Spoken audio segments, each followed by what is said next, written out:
Hello everyone, I'm Donna Bush with your CIGTV News Update. Thank you for joining us as always. We begin with today's big story from the Deputy Governor's office. The Honourable Franz Manderson has appointed Eric Bush to lead the soon-to-be operational Ministry of International Trade, Investment, Aviation and Maritime Affairs. While Mr. Bush's appointment took effect on the 4th of February, he's still carrying out his duties as the Cayman Islands representative in the UK and Europe until his return home in midsummer of his new role. He says the ministry will focus on capitalizing on our current successes whilst identifying new opportunities to secure the future of the Cayman Islands. We will aim to broaden and enhance our international image and to ensure that government's interactions across the globe in areas like financial services, tourism, or our aviation and maritime registries are conducted with one voice. Explaining the importance of Mr. Bush's appointment, Deputy Governor Manderson says it was vital that the new ministry have a chief officer as soon as possible to finalize its development, appoint staff, and arrange a budget. I congratulate Mr. Bush on this new role and look forward to his return to the civil service leadership team. We also say congratulations to Mr. Bush. Meantime, the Civil Aviation Authority has restricted flying in the airspace surrounding Cebu, a two-day event taking place on 7 Mile Beach later this week. Alistair Robertson, Director of Air Navigation Services at the CAA and Executive Officer for the Police Air Operations Unit, both explain more. The Cebu Music Festival is going to be the largest public event that's been held in the Cayman Islands for some many years. It's estimated that the number of people attending is going to be well over 20,000, and the area involved with the event is quite a large area.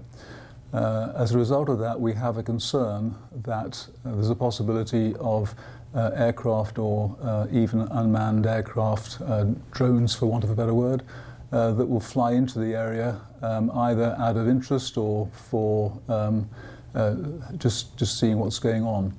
And we really want to avoid that because there's a risk of an incident involving either a drone or an aircraft over such a large area and such a large number of people.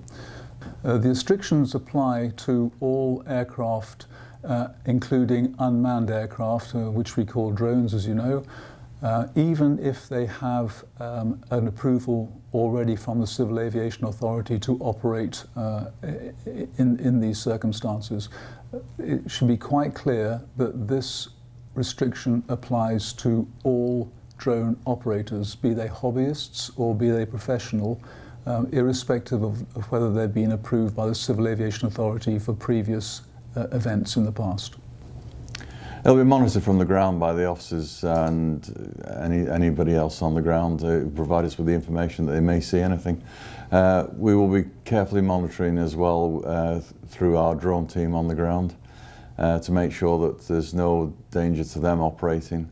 And that if we see anything, then we will deal with it and go and investigate accordingly and have officers investigate on the ground. It may well be the case that if somebody is found in breach of this exclusion zone, and I'd urge anybody with a drone not to try and do it if they're tempted, we will seize the drone and we will prosecute under the legislation that's available. There's going to be a strict enforcement of the law, and certainly we need to be able to be in a position to support our colleagues on the ground when needed to do so. Again, any infringement of this regulation in accordance with the law, if you would like additional information, you may call the CAACI on 949-7811, or you can email civil.aviation@caacayman.com. Finally, last Friday, hundreds and hundreds of students from both public and private schools in the Cayman Islands attended the Chamber of Commerce's Career, Education and Training Expo held at the University College of the Cayman Islands. Close to 30 organizations and companies from the private and public sectors showcased at the Expo, providing students with guidance and much-needed information. Work and 911 were two government agencies on hand, providing the needed info to the students. We want to ensure that our Caymanians are gainfully employed and they know what services we offer. Training, development, and so much more. We're very excited to be here. we're very excited to be able to represent the government's mandate of ensuring that all Caymanians who have the skills and knowledge are gainfully placed in an organization. We hope to get the kids excited about learning what 911 career is. We want to help them to understand a little bit of what it is that we do and the different things that we offer. It's not just 911 calls, but we also deal with CCTV, electronic monitoring. There is a huge technological component to 911 as well.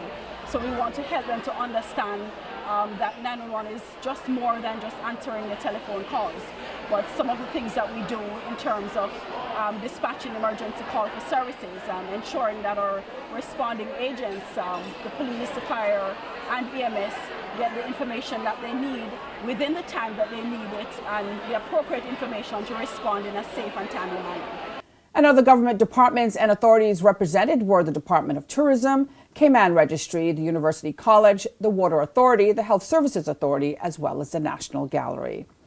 And that ends today's news here on CIG. If you missed it, you can go to the Cayman Islands Government Facebook page as well as the CIG Television YouTube channel. I'm Donna Bush, as always, wishing you a safe and wonderful night and inviting you back here again tomorrow. Until then, bye-bye for now.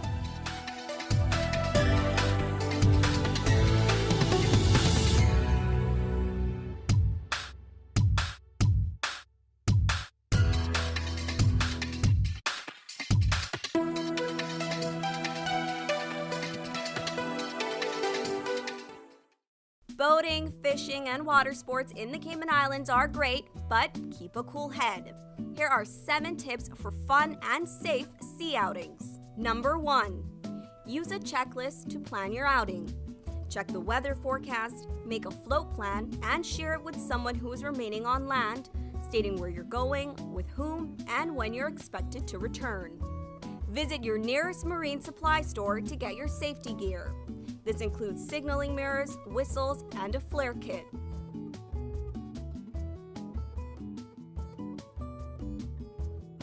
It's also very important to have onboard flotation devices and life vests for each person.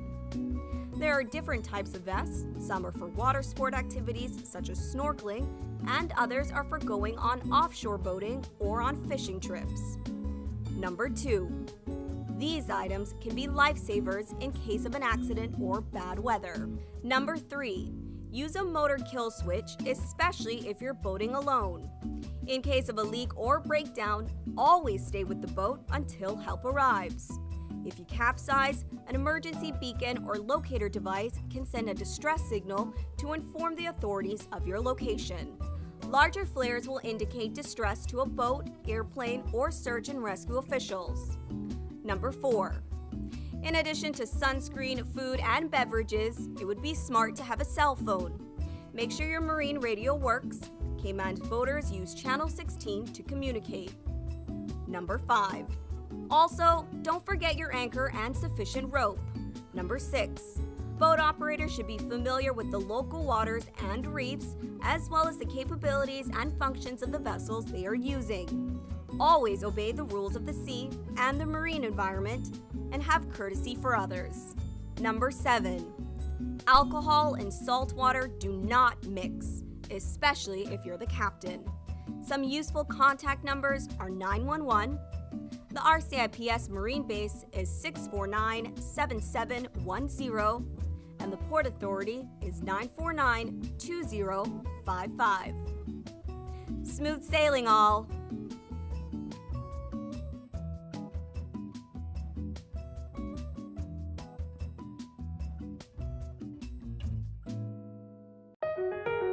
Did you know that planning permission is required for a shed?